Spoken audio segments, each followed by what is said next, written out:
Hey, Nice Guys community. This is Doug Sandler. I'm the normal host of the Nice Guys on Business podcast. Today, we have a special host that is sitting in. His name is Reed Rinaldi. We're working with Reed. He's going to be hosting one of our other shows, the Biz Wiz podcast. And we thought we'd have him sit in on an episode today here on the Nice Guys on Business. Enjoy this episode with Reed Rinaldi hosting with our special guest today on the Nice Guys on Business podcast. Right now, we're operating in, a few thousand square feet. Well, we're looking at a new lease space now, which is probably half to 2/3 of that size, because we have clearly seen, because we've been pushed into seeing it, that people can work remotely, and they can work remotely very effectively. And so this implies a lot of great opportunities for reducing your expenses, for improving your morale in your people, for allowing your organization to take advantage of skill sets and human resources from all over the world, because it's amazing what Zoom can do for you, right?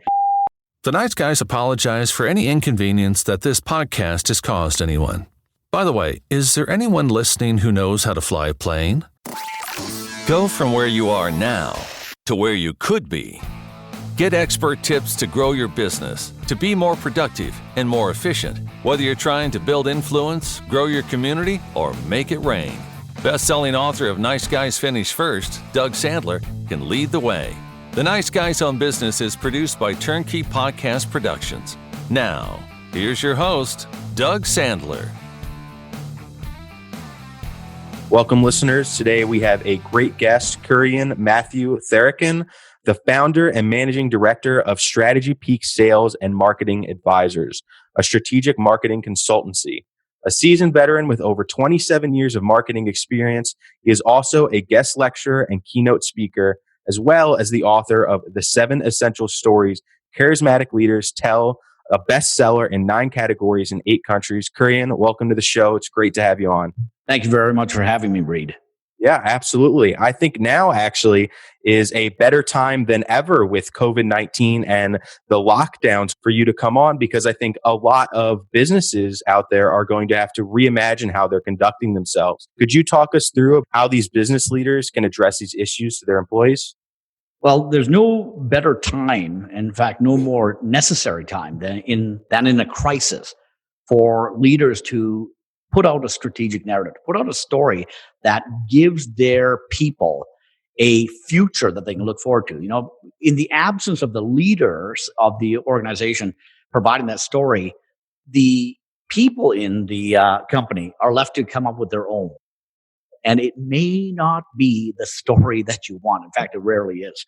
So it's really up to the people at the top of the company to give their people a sense of hope, a sense of confidence, and a sense of a direction as to what is going to happen next. Now, COVID is right in the middle of all sorts of things. So the real stories now is not about necessarily COVID. It's about post-COVID. What is going to happen after we get back to work? What happens when the economy reboots? What's in store for us?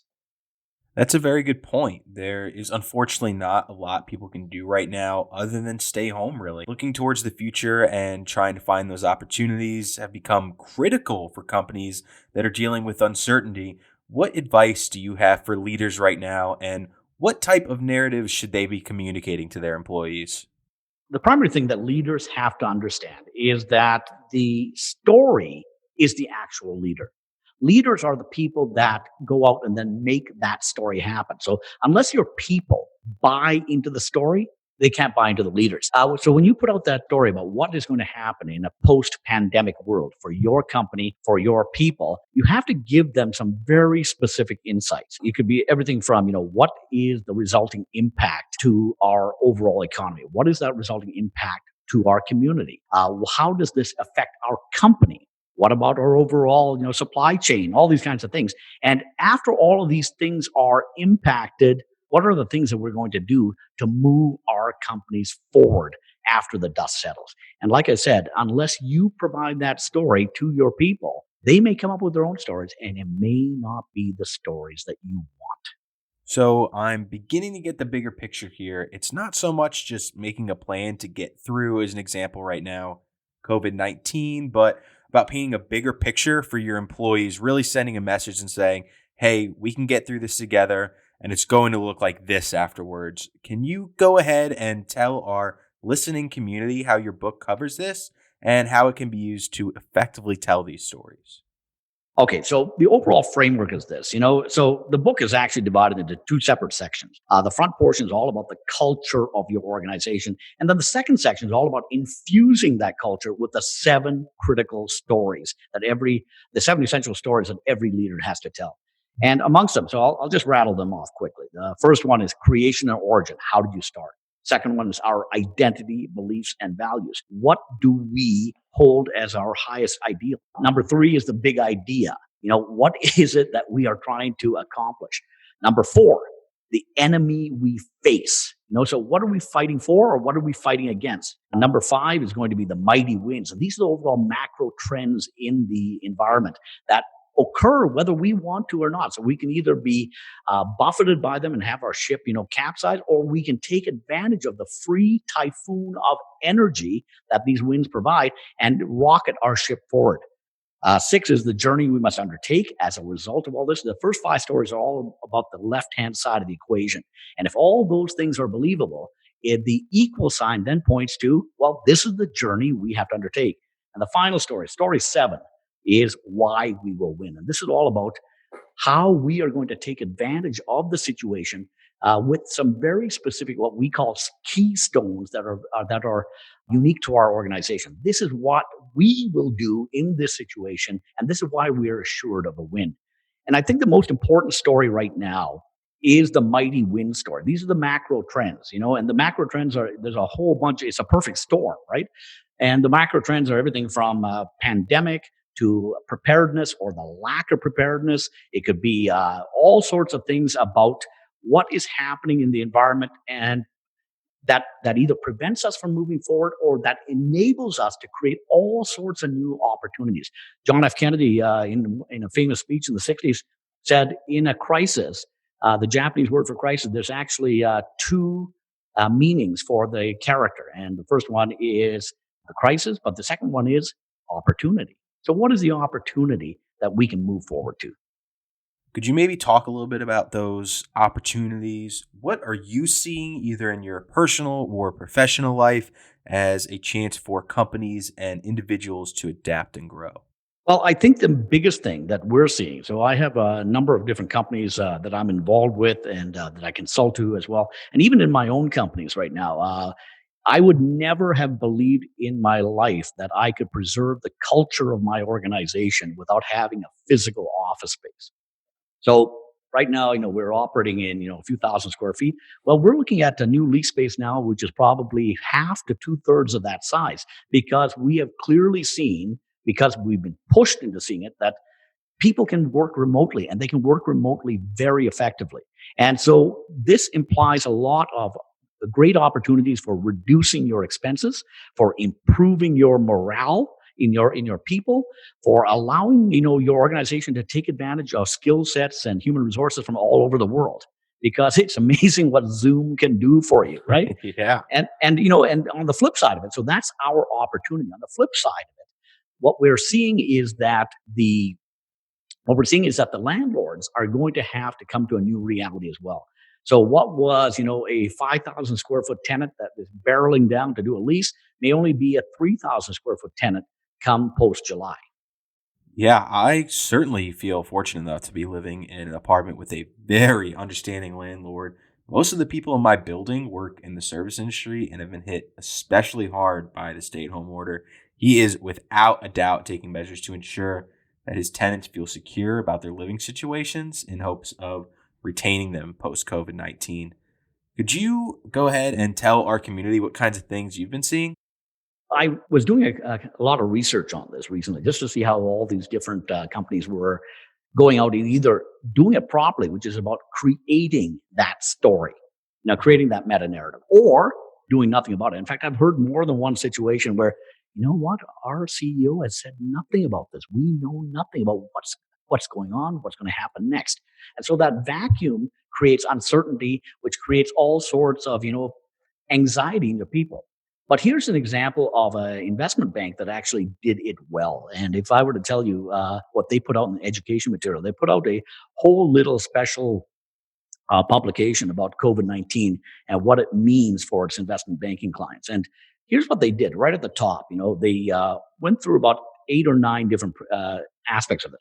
What was the current situation in China? And as the virus's effects are waning in China, what does this mean on the world at large as it faces new bug breaches on its borders? Second was what the resulting impact of the world economy might be, specifically what it means to the U.S. economy, how the pandemic started, what the medical experts believe the immediate future holds, what this all means to U.S. markets, a history of past pandemics and their impact, on people, markets, profits.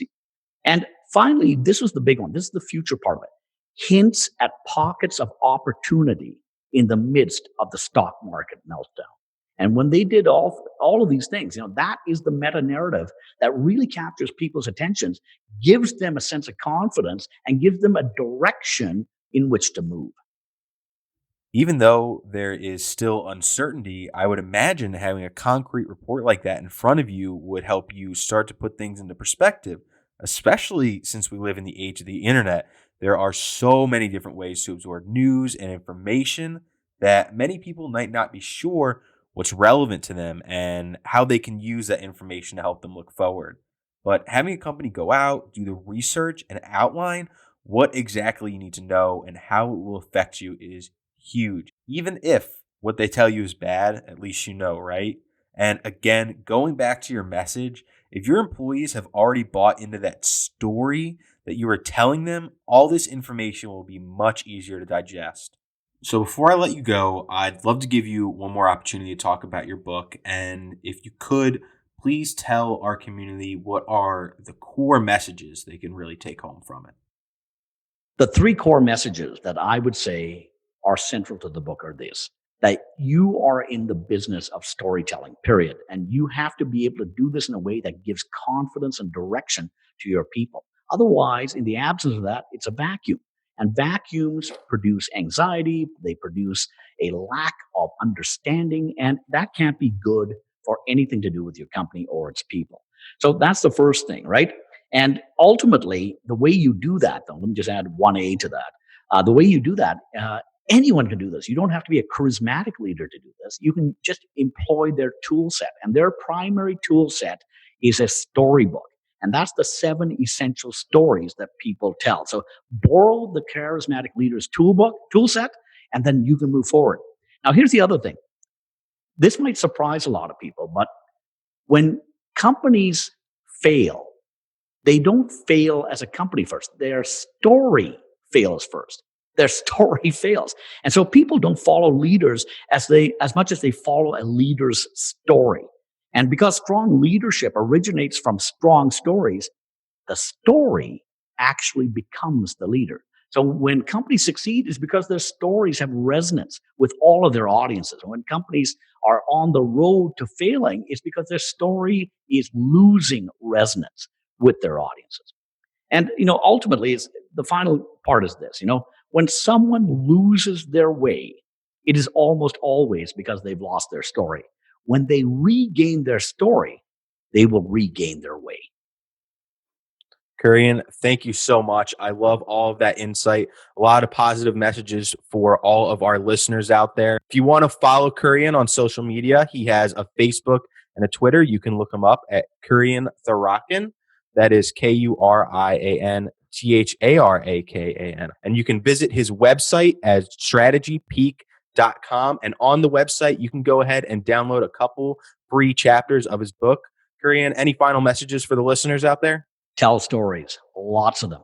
Your people crave that certainty. And the best way to give them that certainty is through a great story. Kurian, thank you so much for being on. We really appreciate it. Reed, thanks for having me on. For the Nice Guys on Business, I'm Steve O'Brien. Just when I thought I was out, they pull me back in.